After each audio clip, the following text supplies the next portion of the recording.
Hey YouTubers, I wanted to make a quick topic video today. So my video has to do with food addiction versus eating disorders. And I do say versus, not and. And I do that because they are two distinct different things. You can have both, but they are distinct different things. And I've heard a lot of YouTubers use them interchangeably, but even professionals sometimes use them interchangeably. But there's plenty of research and medical literature now that acknowledges that there is a distinction between the two. I have an eating disorder. I always have. It shifts. When I was a teenager, it was bulimia. And as I got older and I stopped really inducing a purge, it really became binge eating disorder. However, you can consider starving yourself a purge as well, and I'm really good at just starving myself. And then I get to a point where I can't take it anymore, and I binge. The difference is partly due to the fact that with an eating disorder, there is not necessarily, or if in an eating disorder without food addiction, there is not a biochemical dependence on food for that sense of emotional elation. With food addiction, there is. Sometimes it's a specific food, sometimes it's a group of specific foods, sometimes it's all food. But there's a biochemical dependence on that food in order to feel good, in order to feel elated, in order to feel normal, in order to feel like yourself. Eating disorders are usually different in that they are a compulsive act, generally related to some kind of emotional trauma, sometimes from childhood.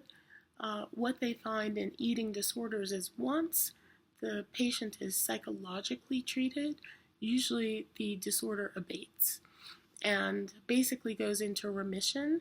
And just like any other thing that goes into remission, like depression, my psychologist describes my depression as being in remission right now. It can flare up when there is stress, when there is other trauma, when there are all of those things. I'm going to give you a couple websites here,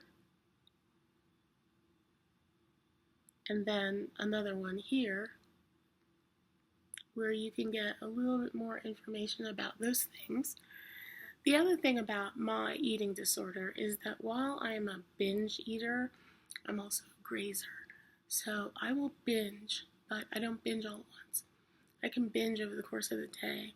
So every hour I feel as though I need to eat. I don't do like a single binge. I don't do it like you see it in the movies, those like Lifetime made-for-TV movies where women are like eating a whole pot of spaghetti or going through the drive-thru and ordering like 5 bags of food. I can't do that. Even before I had my stomach removed, my stomach just couldn't handle it. But I found a way around it, and that was to just eat, wait, eat, wait, eat. And it's just as destructive. So I want to make that distinction. I'm not a food addict. Not only am I not a food addict, but I'm sometimes repulsed by food, strangely enough. And when I'm in a binge eating mode, it is repulsive to me.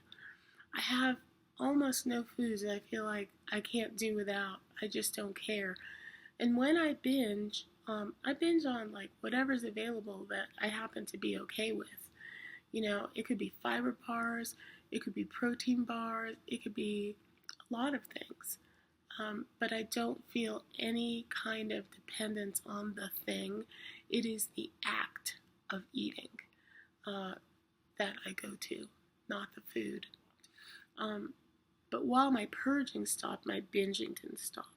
And so after I lost all this weight, one of the things that happened was I got divorced, I moved to a new city, I moved to a new town, I worked with people who I thought were awful. I didn't think they were awful. My life was terrible.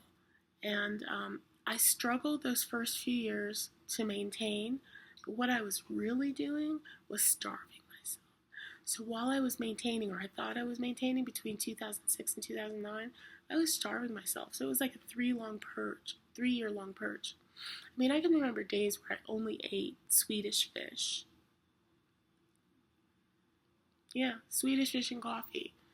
And I lost like that for a long time. And then when I had my surgery in December of 2008, December of early 2009, then I really got in trouble because I couldn't purge and I couldn't work out in the physical state I was in. And I was stressed and I was devastated and I had despair. And that was it. And I've had this arc since then of just trying to be emotionally well and struggling. And in the last couple of years, I've gotten better and better and better. But when I'm in pain, I'm in despair. And when I'm in despair, I eat. And it could be anything. Anything. Cheerios, fiber bars, anything. I just don't care. So I just wanted to say that. Like I said, you can be a food addict with an eating disorder. But because you have an eating disorder, it doesn't mean that you're a food addict. Anyway, that's my 2 cents. Catch you later.